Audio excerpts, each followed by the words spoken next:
तो वहीं किसी दिन ज्यादा काम किया तो शारीरिक थकान महसूस होती है, लेकिन क्या हो जब व्यक्ति मानसिक तौर पर भी थका हुआ महसूस करे, किसी काम में मन ना लगना, हमेशा दिमाग चिंता के बोझ तले दबे रहना और खुद को कमतर समझना बर्नआउट सिंड्रोम के लक्षण हुआ करते हैं। और इस विषय पर आज हम बात करेंगे, लेकिन उससे पहले क्या होता है बर्नआउट सिंड्रोम में, इस बारे में थोड़ा आपको बता देते हैं।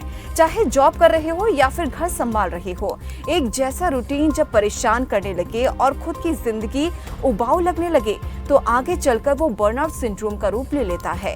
जिस काम को लेकर खुशी महसूस होती थी, अब वही सिरदर्द लगने लगे हैं। तो क्या करना चाहिए, ये सवाल ज्यादातर लोगों के मन में अक्सर आता है और इसीलिए वे रूटीन लाइफ से ब्रेक लेकर अपने लिए टाइम निकालने की कोशिश भी करते हैं। कई बार छुट्टी के दौरान भी वापस लौटकर काम करने का स्ट्रेस बन जाता है। WHO के मुताबिक आपको बता दें कि burnout syndrome chronic workplace stress की वजह से हुआ करता है, और यानी कि काम को लेकर अत्यधिक तनाव इस सिंड्रोम के शुरुआती लक्षण है। इस सिंड्रोम को 3 भागों में बांटा गया है। काम के दौरान उत्साह ऊर्जा की कमी महसूस करना, नौकरी को लेकर बुरे विचार आना या फिर काम में बोरियत महसूस करना, अपनी काबिलियत पर खरे ना उतरना या फिर डेडलाइन तक काम पूरा ना कर पाना। अब आगे सरल शब्दों में हमें एक्सपर्ट बताएंगे कि क्या होता है आखिर बर्नआउट सिंड्रोम। तो ज्यादा जानकारी के लिए हमारे साथ हरीश कुमार शर्मा जी जुड़ गए। सर, बहुत बहुत स्वागत है खबर फास्ट पर आपका। Thank you madam. जी, हरीश कुमार जी, सबसे पहले आपसे ये जानना चाहेंगे कि आखिर ये बर्नआउट सिंड्रोम होता क्या है। एक्चुअली क्या है कि जो प्रेजेंट मॉडर्न एज है, इसमें स्ट्रेस एक सबसे बड़ा फैक्टर है और वर्क प्लेस में जो स्ट्रेस इस समय है वो बहुत ज्यादा है। और जो स्ट्रेस है वो फिजियोलॉजिकली है, जो हमारे बॉडी के फिजियोलॉजिकल सिस्टम्स हैं, जो हमारे साइकोलॉजिकल मेंटल प्रोसेसेस हैं, उनको उनकी जब एक्सेसिव यूज होती है तो उनमें डिप्लीशन आती है, डिकम्पोजिशन आती है, जिससे ये बर्नआउट डेवलप होता है। तो व्यक्ति को नींद नहीं आती जल्दी, थका रहता है, उसमें मोटिवेशन नहीं रहती, इंटरेस्ट नहीं रहता, काम करने को दिल नहीं करता। तो ये सारी प्रॉब्लम्स जो हैं वो उसमें डेवलप होती है। और अगर वो इससे रिकवर करने का कोई अपना प्लान नहीं बनाता जी, तो उससे भी ज्यादा सीरियस इम्पैक्ट जो है वो बाद में इसमें डेवलप हो सकते हैं। जैसे हार्ट प्रॉब्लम्स हो सकती हैं, ब्लड प्रेशर प्रॉब्लम हो सकती है, और साइकोलॉजिकल प्रॉब्लम जैसे इरिटेशन रहेगी, अगर आएगा, और पर्सनैलिटी है उसकी जो एडजस्टमेंट है, वो सारा कुछ जो है साइकोलॉजिकली वो भी इफेक्ट जो है इससे हो जाएगा अगर वो कंटिन्यूसली। जी, तो सर आपसे ये जानना चाहेंगे, तो बेसिकली कौन से एज ग्रुप में सबसे ज्यादा पाया जाता है। तो एक्चुअली देखिए, जैसे जो लोग इस समय जो IT सेक्टर है या जो बिजली करते हैं, चाहे वो पुलिस वाले हों, चाहे आर्मी वाले हों, या कोई भी जहाँ ड्यूटी टाइम ज्यादा है और जो जॉब है वो बहुत ज्यादा इंटेंस है, बहुत ज्यादा काम करना पड़ता है, और जिसमें ब्रेक्स बहुत कम है, रिलैक्सेशन के पीरियड बहुत कम है।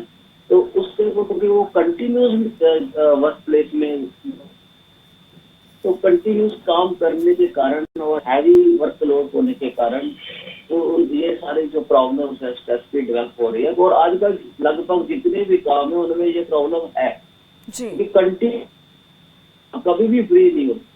और कोरोना के बाद तो हमने देखा, मेरा अपना भी एक्सपीरियंस है कि लगातार गूगल फॉर्म्स आ रहे हैं, एक्सेल शीट्स आ रही है, लगातार आप सभी अथॉरिटी से, चाहे वो कहीं भी हो, तो कंटिन्यूस वर्क जो है वो रहता है 24 घंटे, चाहे आप रात में हो सुबह में हो।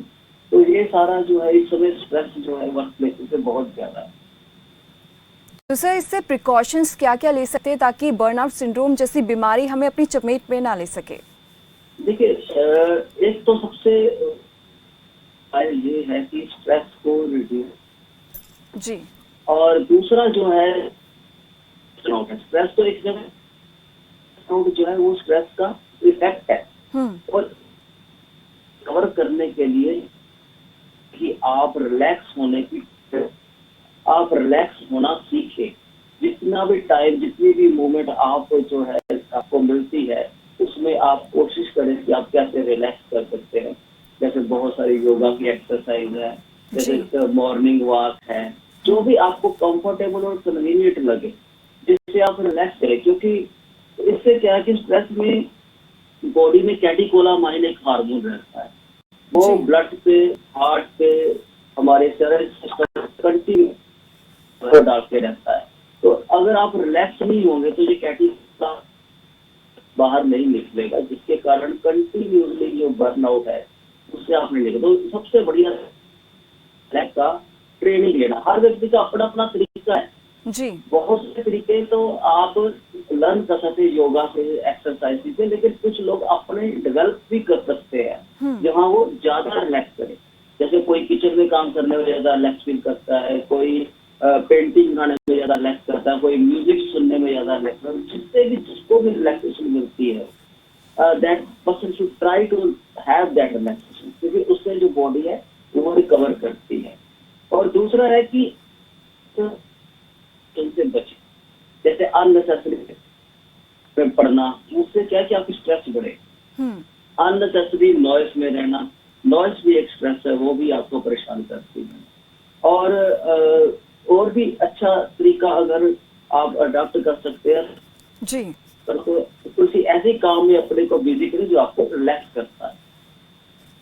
जी, चलिए बहुत बहुत धन्यवाद सर, आप हमारे साथ जुड़े, कीमती वक्त आपने हमें दिया था। और तो ये थे हमारे साथ डॉक्टर हरीश कुमार, जो कि मनोवैज्ञानिक है, और ऐसे में उन्होंने बताया कि स्ट्रेस से दूर रहना कितना ज़्यादा ज़रूरी है, क्योंकि आजकल की जो हमारी लाइफस्टाइल जो है बहुत ज़्यादा बिजी हो गई, स्केड्यूल सबका ऐसा हो गया है, क्योंकि कुछ लोग मॉर्निंग शिफ्ट में काम करते हैं, कुछ जॉब प्रोफेशन जो है वो ऐसे हो गए हैं जिसमें 24 घंटे काम करना पड़ता है, और इसी चीज़ को से जो स्ट्रेस है वो लगातार बढ़ता जाता है। और इसी चीज़ को कम करने के लिए आज हमारे साथ मनोवैज्ञानिक डॉक्टर हरीश कुमार जी, उन्होंने कुछ टिप्स दिए कि किस तरीके से हमें अपने ऊपर भी काम करना चाहिए। चलिए, ऐसी स्टोरी से आपको और भी रूबरू कराते रहेंगे, ऐसे लोगों से आपको और भी मिलवाते रहेंगे।